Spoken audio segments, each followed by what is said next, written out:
নমস্কার বন্ধুরা, কেসি কিচেনে সবাইকে স্বাগত। আজ আমি নিয়ে এসেছি চারাপোনা মাছের একটা ভীষণ টেস্টি রেসিপি। এই রকম যদি মাছের রেসিপি থাকে তো এইটা দিয়ে আর কোনো রকম তরকারির দরকার পড়ে না। চলো দেখে নিই আমি কিভাবে বানাচ্ছি। দেখো, মোটামুটি আমি 5টা চারাপোনা মাছ নিয়েছি। তার সাথে দেখো আমি আধখানা লেবুর রস দিয়ে খুব ভালো করে কিন্তু ঘষে ঘষে এগুলোকে ধুয়ে নেব। তাহলে কি হবে, যে আঁশটে গন্ধ মাছের, ছোটো মাছের একটু বেশি আঁশটে গন্ধ থাকে, সেটা চলে যাবে। তারপরে ফ্রেশ জল দিয়ে দেখো ধুয়ে নিয়েছি। ধুয়ে নিয়ে নুন আর হলুদ মাখিয়ে নিলাম। নুন হলুদটা বেশ ভালো করে আমি কিন্তু মাছে একটু হলুদটা বেশি পরিমাণে দিই, তাহলে কিন্তু কালারটা ভীষণ ভালো হয় আর মাছটা ভাজার পরে। দেখুন, নুন হলুদটা খুব ভালো করে কিন্তু মাছের মধ্যে মাখিয়ে নিলাম। তারপরে এইদিকে একটা ফ্রাই প্যান চড়িয়ে তার মধ্যে কিছুটা সর্ষের তেল দিয়ে দিলাম। পুরো রেসিপিটা কিন্তু আমি সর্ষের তেলেই করছি, তোমরা যে তেল ব্যবহার করো সেই তেলে করে নিতে পারো। দেখো, তেলটা আমার গরম হয়ে গেছে। হয়ে যাবার পর মাছগুলো আমি তেলের মধ্যে দিয়ে দিলাম এক এক করে। মাছগুলো ভীষণ তাজা আর টাটকা ছিল, সেই জন্য খুব বেশি যে একদম লাল লাল খড়া খড়া করে ভাজবো তা নয়, একটুখানি বেশ লাল লাল হলেই কিন্তু উল্টে পাল্টে ভেজে এগুলোকে নামিয়ে নেব। খুব তাজা মাছ কিন্তু বেশি ভাজলে কিন্তু তার টেস্টটাও চলে যায়, সেই জন্য একটুখানি হালকা লাল হবে, ব্রাউন হবে, তারপরেই দেখো উল্টে পাল্টে এগুলোকে আমি নামিয়ে নিচ্ছি। দেখো, আমি এক সাইড করে নিচ্ছি ফ্রাই প্যানটা, তারপরে তুলে সমস্ত আঁচটা আমি কমিয়ে দিয়েছি। কমিয়ে দেওয়ার পরে সমস্ত মাছগুলো আমি উল্টে পাল্টে উঠিয়ে নিচ্ছি। এই রকম রেসিপি, চারাপোনা মাছের রেসিপি তো তোমরা অনেকে অনেক রকমভাবে খেয়ে থাকো। এই রকম মাছের রেসিপি কিন্তু বানালে কী যে টেস্ট লাগে, না বানিয়ে খেলে বুঝতেই পারবে না। তারপরে দেখো বাকি যে দুটো আছে সেগুলোকেও আমি এইভাবেই ভেজে নেব। ওইদিকে আমি মাছটা ভেজে উঠিয়ে নেব, আর এইদিকে আমি 4টে ঝিঙে নিয়েছি। ঝিঙেগুলোকে দেখো আমি ভালো করে কেটে নেব। ঝিঙেগুলো ভীষণ কচি, একদম টাটকা ঝিঙেটাও পেয়েছিলাম, তাই আমি আজ ভাবলাম যে তোমাদের সাথে ঝিঙে দিয়ে কিন্তু এই তরকারিটা শেয়ার করি বা বানাই। দেখো, ঝিঙেটা আমি খুব ভালো করে ছুলে নেব।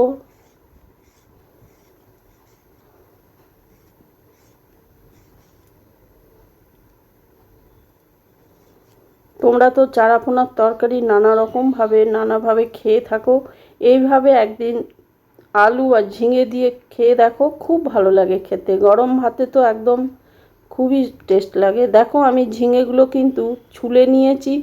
মাঝখানের যে মোটাটা সেটা আমি 4 টুকরো করেছি, আর নিচের দিকের বা যেগুলো পাতলা সেগুলো 2 টুকরো করে নেব। দেখো, এইভাবে কিন্তু ঝিঙেটাকে কেটে নিতে হবে। দেখো, ঝিঙে আলু আমি একদম সম্পূর্ণ ধুয়ে পরিষ্কার করে কেটে নিয়েছি, আর আলুটাকেও লম্বা করে কেটে নিয়েছি। এইদিকে দেখো মশলাটা করে নেব। 1 চামচ সাদা সর্ষে, 1 চামচ জিরে, 1 ইঞ্চির মতো আদা আর কয়েকটা কাঁচা লঙ্কা। এই মশলা দিয়ে আলু ঝিঙে চারাপোনা মাছের তরকারি বা ঝোল করলে খুব ভালো লাগে খেতে। তোমরা তো শুধু সর্ষে দিয়ে করো বা আদা জিরে দিয়ে করে থাকো, জিরে সর্ষে দিয়ে একদিন বানিয়ে দেখো, ভীষণ টেস্ট হয়। এরপরে দেখো, এটা দিয়ে আমি একটু জল দিয়ে পেস্ট করে নিলাম। আমি চামচে করে দেখিয়ে দিচ্ছি। দেখো, একদম ফাইন পেস্ট করে নিতে হবে। জিরে আছে সেই জন্য ভালো করে পেস্ট করে নিতে হবে। ওইদিকে আমি মশলাটা পিষে রেখে দিলাম। এইদিকে কড়াই চড়িয়ে তার মধ্যে মাছ ভাজার যে তেলটা সেটা আমি দিয়ে দিলাম। দিয়ে দেওয়ার পর 2টো শুকনো লঙ্কা আর 1 চামচের মতো কালো জিরে ফোড়ন দিয়ে দিলাম।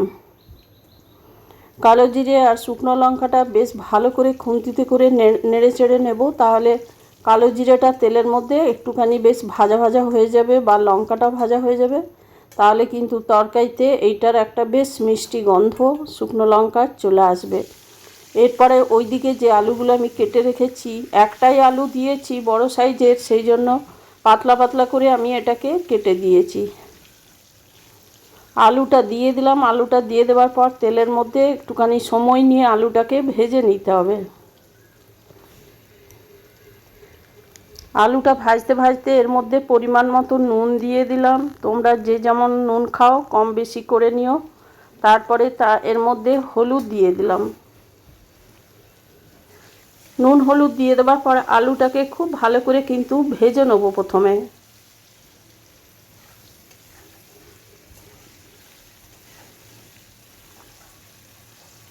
একটু সময় নিয়ে দেখো আলুগুলো ভেজে নিয়েছি একবারে লাল লাল করে। এরপরে ওইদিকে যে টমেটোটা আমি কেটে ধুয়ে রেখেছি পরিষ্কার করে, সেই টমেটোটা আমি এটার মধ্যে দিয়ে দিলাম তেলের মধ্যে। টমেটোটা দিয়ে দেওয়ার পরে একটুখানি বেশ ভালো করে টমেটোটাও ভেজে নেবো, তাহলে টমেটোটা একদম নরম হয়ে যাবে। তার জন্য আমি এটাকে ঢেকে দেবো 1-2 মিনিটের জন্য।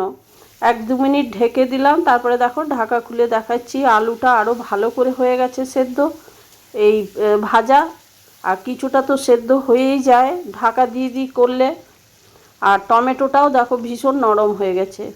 এরপরে আমি ওইদিকে যে মশলাটা পেস্ট করে রেখেছি সেই মশলাটা আমি এটার মধ্যে দিয়ে দিলাম।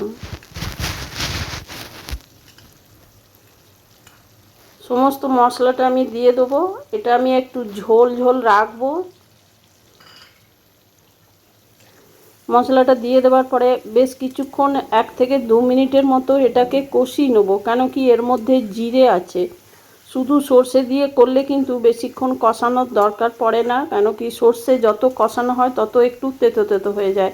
যেহেতু এর মধ্যে জিরে আছে সেই জন্য একটুখানি কষিয়ে নিতে হবে, এটাতে কিন্তু তেতো হবে না। জিরে আদা লঙ্কা সর্ষে এই মশলাটা একটু কষিয়ে নিতে হবে, তাহলে কিন্তু খেতে খুব ভালো লাগবে। মশলাটা আমার দেখো প্রায় অনেকটাই কষানো হয়ে গেছে। এরপরে আমি ঝিঙেগুলো দিয়ে দিলাম। ঝিঙেগুলো দিয়ে দেওয়ার পরেও আরও 1-2 মিনিট কষিয়ে নিলাম।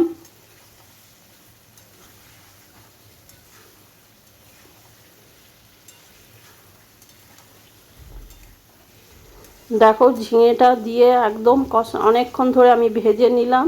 ঝিঙেটা একদম নরমও হয়ে এসেছে আর তরকারিটা অনেকটা দেখো কম মনে হচ্ছে। এরপরে আমি যে জারটাতে মিক্সির জারে মশলাটা করেছি সেই জারটা ধুয়ে আমি জল দিয়ে দিলাম এরপরে দেখো আরও কিছুটা আমি জল দিয়ে দিলাম, কেন কি আমি বলছি বারবার আমি এটা একটু ঝোল বানাবো। আর তার সাথে আলুটাও সেদ্ধ হয়ে যাবে, ঝিঙে তো খুব সহজেই হয়ে যায়। এরপরে জল দিয়ে আমি ঢাকা দিয়ে 5 মিনিটের জন্য দেখো রেখে দিলাম। 5 মিনিট পর ফিরে এসে দেখো ঢাকা খুলে দেখাচ্ছি একদম ফুটছে। ঝিঙে আলু সব সেদ্ধ হয়ে গেছে, দেখো একদম সেদ্ধ হয়ে গেছে।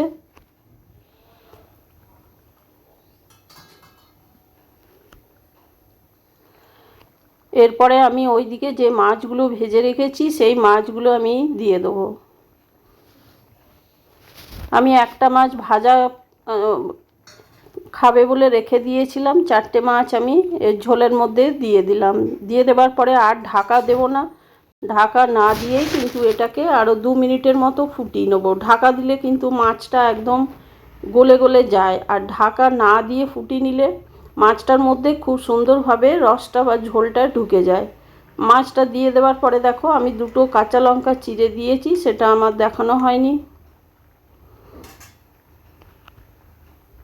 এটা প্রায় 2 মিনিটের মতো আমি এটা ফুটিয়ে নিলাম। এবারে নামাবার ঠিক আগে আমি কিছুটা ধনেপাতা কুচি করে রেখেছি, সেই ধনেপাতাটা আমি এটাতে দিয়ে দিলাম।